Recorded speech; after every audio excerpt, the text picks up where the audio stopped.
Hello again, I'm Travis. Welcome to the Unnamed Seed and welcome back to the garden.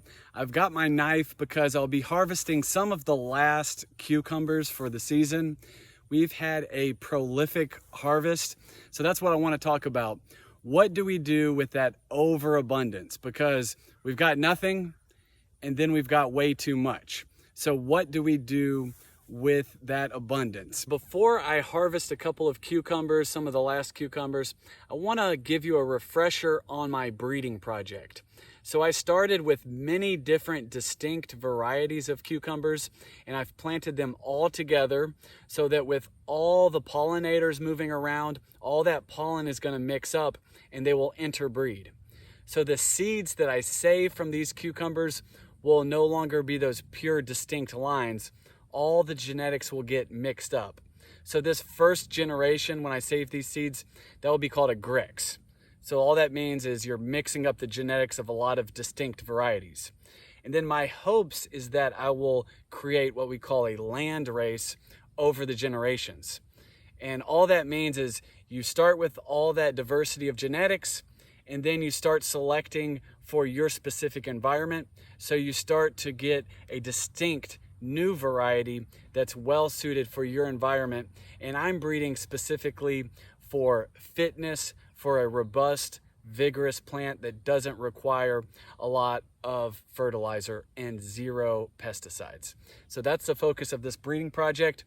And you'll see I've got this blue thread here. I marked this cucumber to save for seed specifically because the cucumbers were delicious from this plant and the plant is nice and strong. But at this point, I'm going to be saving most of the big cucumbers, the larger cucumbers, for seed. What I'll do now is just harvest some of the smaller cucumbers and I'll show you what we'll do with those. This is a great example. So on the left, you can see that big orange cucumber. That one is overripe. So it would be bitter and it would not taste good if we tried to eat that one. So I'm saving that one for seed. I'll leave it on the plant, leave it alone. Contrast that to the small cucumber on the top right. So that one, I'm gonna go ahead and harvest that so the plant can put its energy into making seeds at this point, and I can harvest the cucumber while it still tastes great and get some use out of it. All right, take that one. All right, we've got a similar situation here. We've got 3 cucumbers that all look pretty nice and they're all on the same plant. So this large one, I will save it for seed because it's the largest, best looking cucumber. And these smaller 2, I'm gonna go ahead and harvest those. All right, thank you, plant. And thank you. Now I'll go ahead and harvest the rest.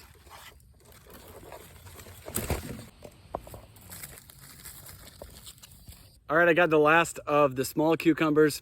Now I want to go inside and put them with the rest and show you this idea that I thought of this morning of what to do when you have an overabundance of cucumbers. So I've gathered together all of the cucumbers that we harvested over the last few days. They've been accumulating in my refrigerator. And this is even after I gave some to my mom and stepdad, my dad and stepmom. I also gave some to my friend and neighbor. And we still have an overabundance. And it really is a genuine dilemma because you don't know what to do with them.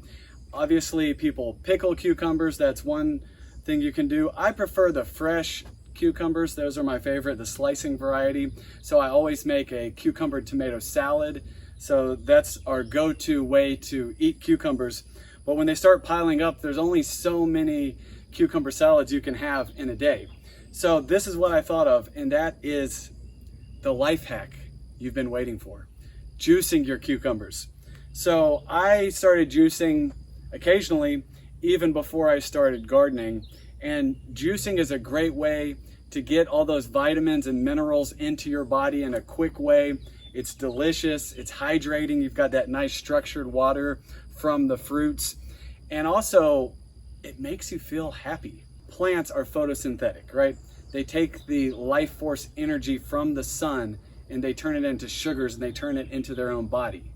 And then when we take their body into ours, that light from the sun fills our pores. And this is a way to straight line it into your body. It's like a drug. You must try it. I know you think I'm exaggerating, but what you really should do is have nothing but the cucumber juice for an entire day.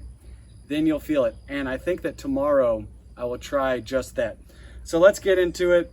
What's so great about the cucumbers is they're full of water. So you've got some of the fiber that will be separated, but most of what a cucumber is water. So we extract that life-giving water.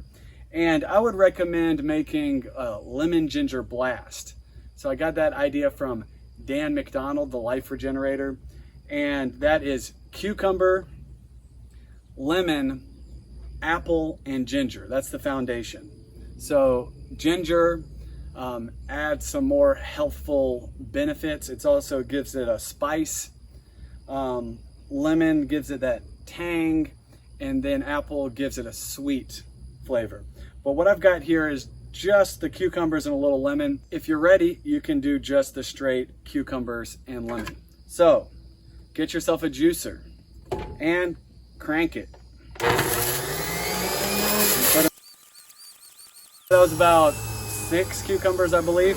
So this is probably all that I'll drink right now. What I'll do is I'll cut the skin off of the lemon, get the lemon in there, and then have a taste. All right, here we go.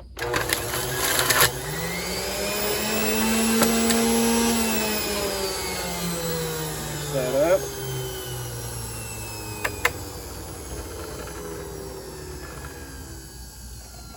Woo!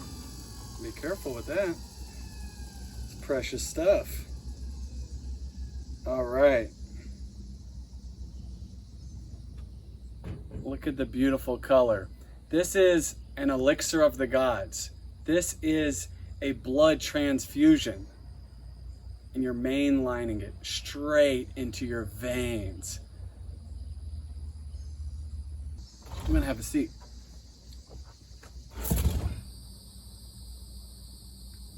So I've got a bit of a correction I should make from the last video about the cheap, effective, beautiful deer fence that you see behind me. You might not even see it at all. It's practically invisible. It's made from fishing line, but I discovered a way that makes it actually work, so check out that video here. But in that video, I talked about my friend Jason, and I gave him a hard time because he had had a bad experience with deer over the past few seasons, and he'd become a little pessimistic. But in truth, he scared me straight about the deer and made sure that I came up with a resolution, because I might have had the garden with no fence at all, and that probably would have ended in a lot of deer damage. And he's been one of the most supportive people here in Lawrence. He helped me till the garden to begin with. And in truth, when I suggested the fishing line fence, he was actually the most optimistic about that. So I just wanted to correct that point. I was just trying to use a dramatic example of how much deer pressure we have in the area. So, Jason, thanks a lot. Well, thank you again for watching. Any comments down below, I'd be happy to hear what you think, any suggestions you have. If you think you might be interested in subscribing, go ahead and do that. Hit the like button. I'll see you next time.